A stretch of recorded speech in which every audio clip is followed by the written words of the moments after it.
Eu sou Mário Persona e essas são as respostas que eu dei aos que me perguntaram sobre a Bíblia.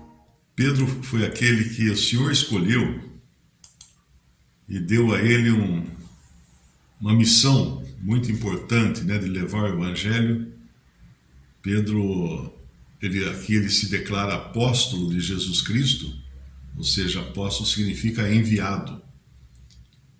E ele dirige a sua primeira carta aos estrangeiros dispersos no Ponto, Galácia, Capadócia, Ásia e Bitínia. Quando nós ouvimos falar de dispersos, nós logo pensamos na dispersão que aconteceu com os judeus, não é?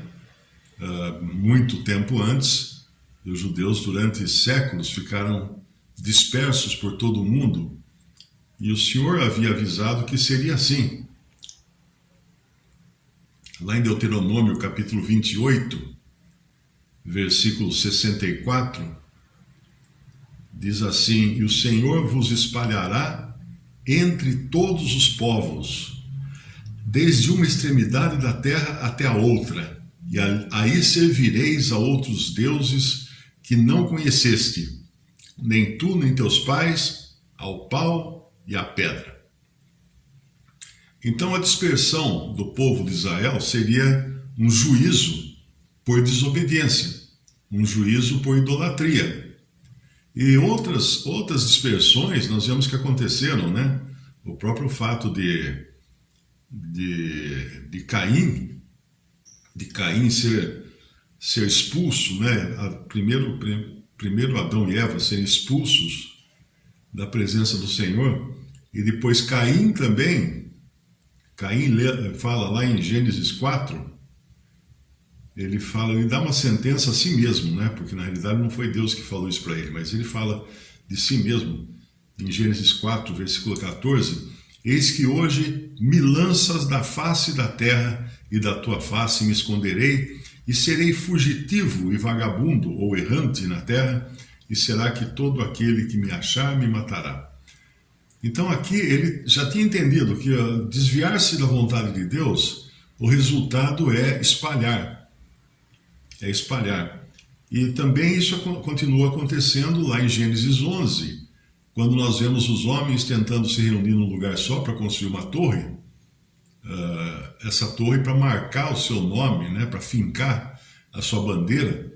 Evidentemente, a torre é dito, eles dizem que era uma torre que chegasse até o céu, mas eles não eram tão bobos assim de construir uma torre numa planície para chegar até o céu. Uma planície cercada de montanhas altas, montanhas altíssimas. Na realidade, esse chegar até o céu era de ter uma posição de destaque. Era esse o objetivo, além, claro, da observação e talvez até adoração das estrelas, né?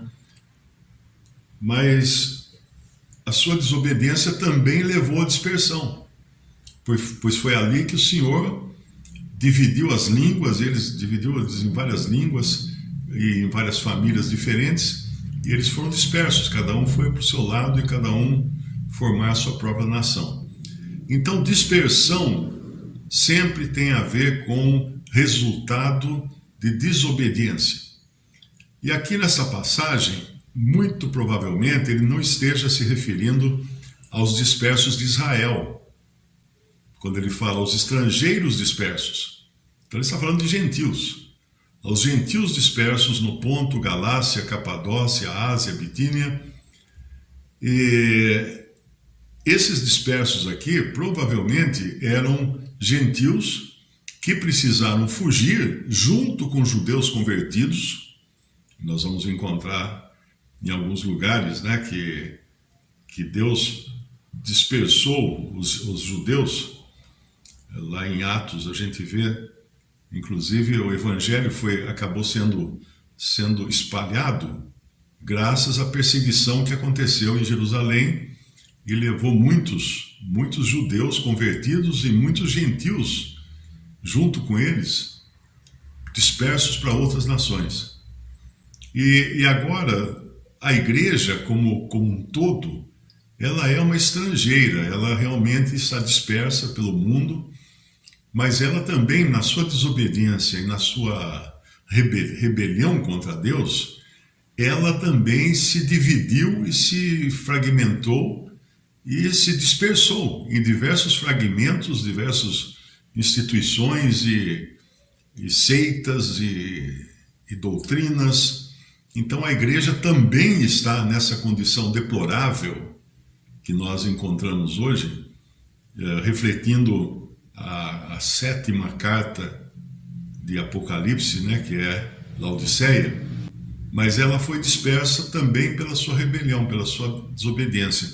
E é importante essa carta de Pedro, uma coisa que poucos percebem, é que ela tem aqui uma doutrina que bate de frente com grande parte da cristandade, que é a doutrina do sacerdócio universal.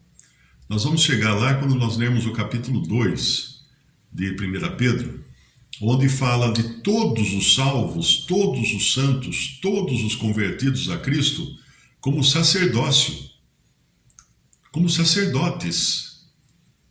Dentro do sistema religioso, sacerdotes são apenas aqueles que são escolhidos ou recebem uma designação especial e tudo mais, porque eles copiam na cara dura o que era Israel.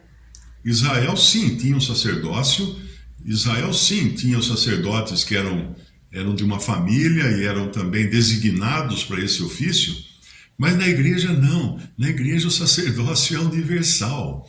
Vai falar isso para um cristão católico ou protestante, ele arrepia, porque ele aprendeu, e nós também, desde criança, né, aprendemos que quem que era o sacerdote? O sacerdote é aquele homem que fica lá na frente, rezando a missa. Quem que faz a intermediação entre Deus e os homens? É o pastor que fica lá no púlpito. Isso aí é tudo cópia de judaísmo. Dentro do cristianismo puro, o cristianismo verdadeiro, os sacerdotes são todos os salvos por Cristo. Todos fazemos parte desse sacerdócio, mas nós vamos chegar aí no capítulo 2 de 1 Pedro, que tem 3 indicações aqui nesse capítulo, nessa abertura, de que ele não está falando apenas de judeus convertidos, mas ele está falando também de gentios convertidos. Gentios convertidos. Que tem 3 indicações aqui nesse capítulo, nessa abertura, de que ele não está falando apenas de judeus convertidos, mas ele está falando também de gentios convertidos. Gentios convertidos. Em 1 Pedro 1,14, ele fala, como filhos obedientes, não vos conformando com as concupiscências que antes havia em vossa ignorância. Então isso claramente identifica gentios, que eram ignorantes dos tratados de Deus, das promessas de Deus, dos mandamentos de Deus. Isso eram gentios. Também em 1 Pedro 1,18, ele lembra mais uma vez isso, a origem dos gentios. No versículo 18 ele fala, sabendo que não foi com coisas corruptíveis, como prata ou ouro, que fostes resgatados da vossa vã maneira de viver, que por tradição recebestes dos vossos pais. Isso nos faz pensar também em gentios, que receberam uma vã maneira de viver pela tradição dos seus próprios pais, dos seus próprios povos. E no capítulo 2 de 1 Pedro, ele dá uma declaração mais contundente ainda do caráter gentil desses receptores da carta que ele está escrevendo. Vós que em outro tempo, capítulo 2, versículo 10, não erais povo, mas agora sois povo de Deus, que não tinhas alcançado misericórdia, mas agora alcançastes misericórdia. Então, veja que tudo isso deixa muito claro que ele está falando de dispersos, mas que envolviam também gentios no meio desses dispersos. E em 1 Pedro 4, versículo 3, ele fala desses, para quem ele está escrevendo, né, os estrangeiros dispersos.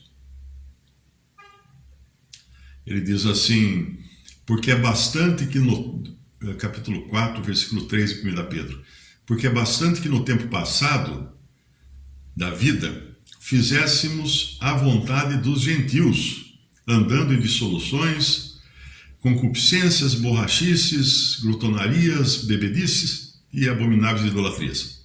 Veja que tudo isso deixa muito claro que ele está falando de dispersos, mas que envolviam também gentios no meio desses dispersos. E em 1 Pedro 4, versículo 3, ele fala desses, para quem ele está escrevendo, né, os estrangeiros dispersos.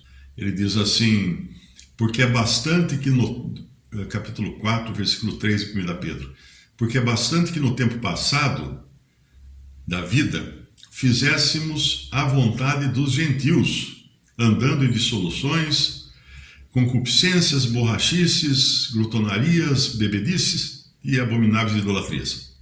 Então tudo isso para mostrar que ele está se dirigindo não apenas a judeus, mas também a gentios, mas que agora são um povo eleito.